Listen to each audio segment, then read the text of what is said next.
The biggest wargaming board in YouTube history. It sounds mental, and it is, but after 14 years of work, my monster Middle-earth diorama is getting truly massive. But in all that time, I've been putting off making one of the most iconic locations from The Lord of the Rings. Today, that all changes. The gates of Minas Tirith and the courtyard beyond are the centerpiece of one of the greatest action sequences in The Lord of the Rings. And over the last 14 years, you guys have seen me build a huge amount of Minas Tirith in our Siege of Gondor megaboard. But at long last, the battleground for Gandalf soloing 3 massive trolls and the fiery maw of the Wolf's Head shall be completed.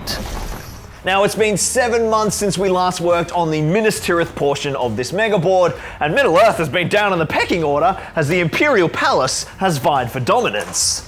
But Middle-earth is jumping into the ring and smacking down this scenery upstart. But before we get crafting, it's time for a project status update. So this is my map of Middle-earth, and when the megaboard is finished, every single tile on this map will be built at 28mm scale. Now, I'm probably gonna die before I get that finished, but by Gandalf's love of the halfling leaf, I'll die trying. That just sounds like a weird reference. I'm not high, I'm just really tired. So far, we've made some great progress. In January, we began work on the Grey Havens up on the northwest coast of Middle-earth, which was a stunning board using 3D print scanned from the original film bigatures Peter Jackson used when filming the trilogy. If you missed that video, and I think a lot of you did because it did terribly, I'll link that down in the description because it is probably my best video ever. A couple of years ago, up here in the north, we made the first part of the Arnor board, the crumbling frozen city of Fornost. Just before Christmas, we jumped over the Misty Mountains and did a bunch of work on the fortress of Dol Guldur. I've built Edoras 2 times and then ripped it apart. We'll come back to that. But for the entire 14-year journey, I've been working on the original Zorpazorp megaboard down here in Gondor.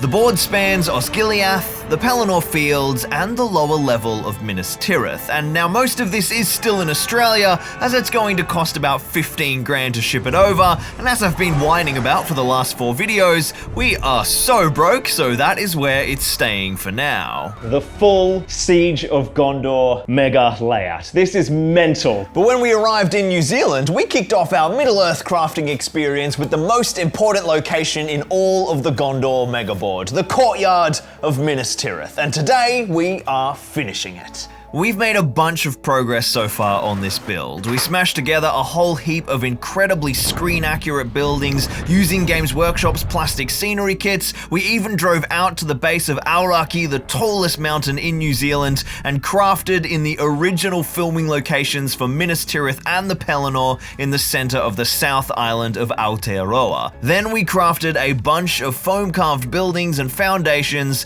to knock up the beginnings of an amazing diorama quality gaming board. But there's still a huge amount to do. We need a massive spur of rock, a bunch more buildings, the courtyard itself, and something else. Oh yeah, an absolutely massive gatehouse. So grab your tomatoes and let's craft Middle-earth. First on the agenda is an awesome little building I didn't quite finish in our last video, and it's a very important structure for 2 reasons. It is the first foam, resin, and plastic hybrid of the entire Minas Tirith build, and as we can see, there is already several levels combining both Games Workshop plastic components with hand-carved foam and 3D printed resin details, and as we move forward with the build, this is going to be a style that I use more and more as I run out of Games Workshop's gorgeous plastic pieces, but also it's hopefully going to be the first building to find a way to get some use out of the Gondor tower kit other than just slapping a tower of some size on top of another structure. I want to use this half tower to create an awesome little building footprint that vaguely captures the aesthetic of a ship hull rising through the waves, very Gondorian, but first I need another level of Gondor buildings to get my upper floor to the height of the top level of the tower. A section sexy square GW floor with some foam trim glued in place with foam-safe superglue was a nice addition to the structure, and then a quick little visit from a rock monster, and now the tower height is going to be perfectly level with the floor height of the main structure. A bunch of foam trim to get everything kind of pretty and blended nice together, and it was on to the roofing. I modified the curved roof pieces in the same way as the tower, cutting an extra piece to get that symmetrical shape, and then grabbed all of my roofing bits from the Games Workshop Gondor Mansion kit and started playing with the gorgeous kind of square tiles and the gabling, knocking up a simple roof in those Gondor tiles, but boosted up on another layer of foam detail so that the roof gable sat high enough for the curved tower roofing to blend in nicely with that main building roofline. Dropped into the city, and this building is just an absolute success. A real landmark for the build, I think. Foam carved, resin printed, injection molded plastic, all together in one mega hybrid. But then, just to add yet another string to our scenery crafting bow, an absolutely mental care package arrived from my mate Davey, containing an absolute boatload of FDM 3D prints. Just a quick shout out to my mate Con's new sort of like social networking app for finding other wargamers. That's called VoxLink. All the links are down in the description. You guys have probably heard me talk about it before.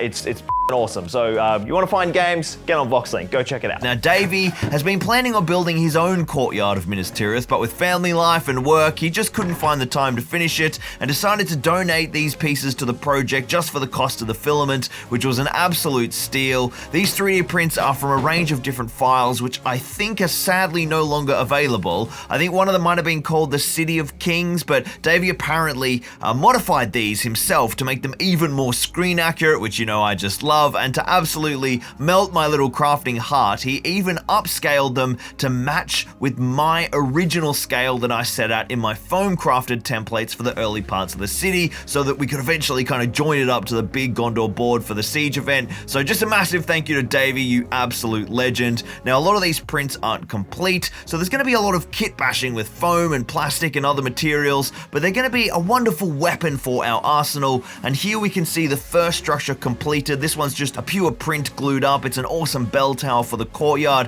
which is just perfect and saves me a massive foam crafting job in the center of the city. But the true wonder here is of course the parts for the big chonkin gatehouse. Now when building such massive projects as the White City of Minas Tirith, magnetizing some components can be an absolute lifesaver. All the various walls and towers of the gatehouse and the ramparts of the city are prime candidates for magnetization. I've been magnetizing different parts of a whole range of projects for years, from all the various weapon and equipment loadouts in our Dawn of War Warhammer series, all my Horus Heresy vehicles from tanks to titans, even destructible ruins on my Osgiliath megaboard. But for such a massive project as Minas Tirith, we will need a lot of magnets. So we got some help from today's sponsor, the almighty Magnet Baron, because magnets, they just solve everything. If you need magnets for your wargaming, then look no further than the magnetbaron.com, your DIY super magnet home. Magnetbaron.com have a huge range of wargaming magnets which are super powerful and even have specific kits for notoriously difficult to magnetize models, magnetized movement trays, and magnetized collapsible flight stands for the epic travel wargaming experience. I challenge you to find a better feeling in all of wargaming than the pure bliss of this moment.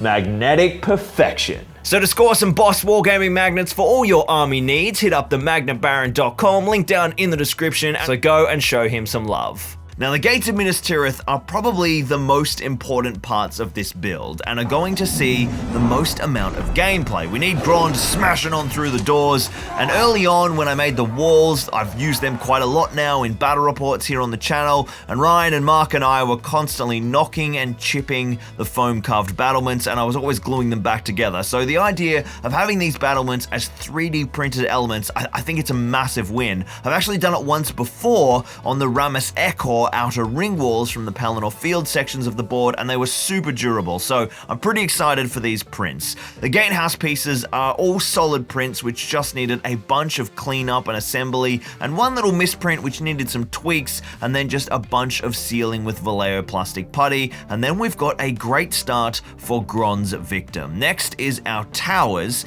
and these are just massive. So to save on plastic, Davey had only printed the top sections, and we're gonna need to do some foam carving to fill out the base. I cleaned up the 2 top pieces, and then it was time to measure out the foam required. I worked out a pattern of sheets of different thicknesses to create some cool brickwork patterns, and then set about cutting a heap of footprints of the tower into each of those sheets. I used the upper section of the tower as my template, and with so many individual layers of foam, it was pretty inevitable that they all wouldn't be perfect, but I glued them together with liquid nails and some foam skewers, and while that glue was still drying, did a quick test fit and then trimmed and contoured the edges until we had a really nice form factor up and down the whole tower. I'll be able to blend any of these dodgy joins later on anyway.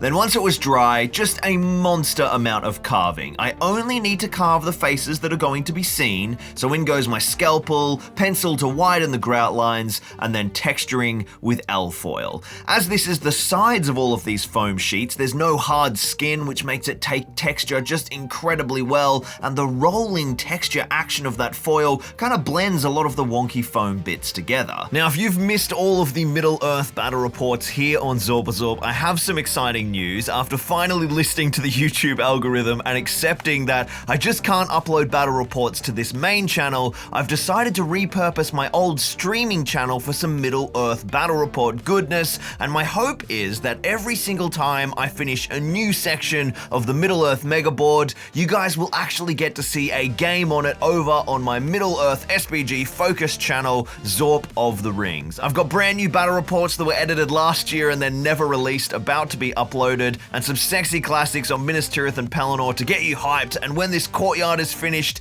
we'll do a banger game on this board and upload it over there, so go and subscribe to Zorp of the Rings, link down in the pinned comment and the description if you want to see my Middle-earth boards getting played on.